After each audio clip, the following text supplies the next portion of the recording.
और अभी अभी ये बड़ी खबर सामने आ रही है, बहुत ही दुखद खबर आज सुबह की। महाराष्ट्र के उप मुख्यमंत्री अजित पवार नहीं रहे, विमान हादसे में उनकी जान चली गई है।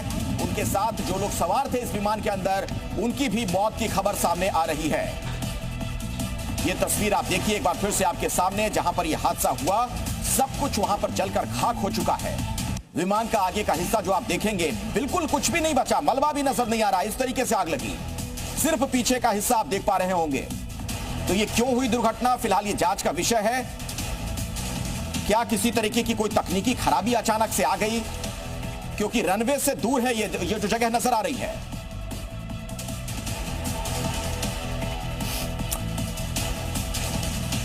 तो अभी की सबसे बड़ी और सबसे दुखद खबर, महाराष्ट्र के उप मुख्यमंत्री अजित पवार नहीं रहे, उनका निधन हो गया। प्लेन क्रैश हुआ ठीक 8:45 पर। उनको बारामती एक चुनावी कार्यक्रम में पहुंचना था, लेकिन बारामती में चुनावी कार्यक्रम में पहुंचने से पहले उनका ये प्लेन क्रैश हो गया।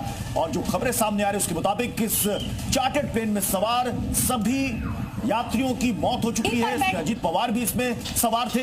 अब ये साफ नहीं हो पा रहा है कि ये रनवे से कितने किलोमीटर दूरी पर हुआ है, क्योंकि कुछ लोग ये भी बता रहे हैं कि रनवे में लैंडिंग के वक्त ये क्रैश लैंडिंग हुई है। कुछ लोग कह रहे हैं कि वहां से तकरीबन 2 से 3 किलोमीटर दूर खेतों में ये प्लेन का मलबा वहां पर बिखरा हुआ मिला। जो तस्वीर लोग देख पा रहे हैं, बिल्कुल आग में जलकर ये चार्टर्ड प्लेन पूरी तरीके से खत्म हो चुका है।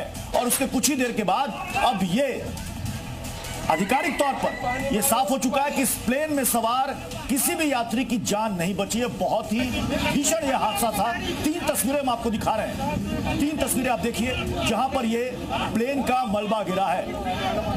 तो सबसे बड़ी खबर आज की और सबसे दुखद खबर आज की, जहां पर विमान हादसे में महाराष्ट्र के डिप्टी सीएम एनसीपी गुट के एक बड़े नेता अजित पवार की मौत हो गई है। बेहद दर्दनाक ये हादसा, बेहद डरा देने वाली तस्वीरें। और जब ये तस्वीरें सामने आई थी तभी से लग रहा था कि जिस तरीके से बहुत तेजी से शायद ये विमान जो है नीचे जमीन की तरफ गिरा होगा, और इसीलिए पीछे का जो हिस्सा है वो आपको देखिए इस तस्वीर में दिखाई देगा, जिसे टेल कहा जाता है प्लेन की। और आगे का तो पूरा हिस्सा जलकर राख हो चुका है, कुछ आपको दिखाई नहीं देगा, सिर्फ और सिर्फ मलबा, आग, धुएं का गुबार और प्रशासनिक अधिकारी जो वहां पर मौजूद है। लेकिन अब ये कंफर्मेशन हो चुकी है कि इस विमान हादसे में जो 6 लोग मौजूद थे विमान के अंदर, जिसमें अजित पवार भी थे, अब उनकी मौत हो चुकी है। और आपको ये भी अपडेट देते कि सुप्रिया सुले के घर कई नेता पहुंचे, दिल्ली वाले घर कई बड़े नेता पहुंचने शुरू हो चुके हैं।